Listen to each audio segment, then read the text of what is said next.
अब पूरा तमाम जो कांग्रेस और उनका इकोसिस्टम को देखिए कि गाजा के लिए कितना हंगामा किया।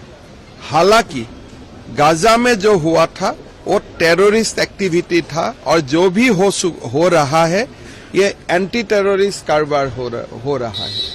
लेकिन बांग्लादेश का हिंदू के लिए ये कांग्रेस लोग कितना बार ट्वीट किया, कितना बार धरना प्रदर्शन किया।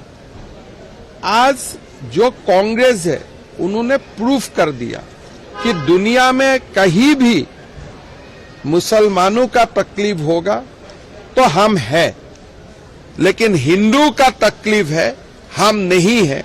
हम खाली हिंदू का बीच में हिंदू को जातियों में तोड़ने का काम ही हमारा मकसद है, बाकी और हमारा कुछ लक्ष्य नहीं है।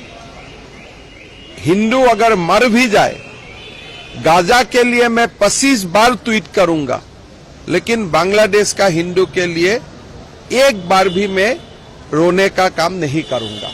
यही कांग्रेस है। सर ये क्या बताता है सर? क्या बताना है, आप भी खुद अगर मैं पता नहीं, अगर आप हिंदू है तो आप भी समझ लीजिए ये पीड़ा कैसा है।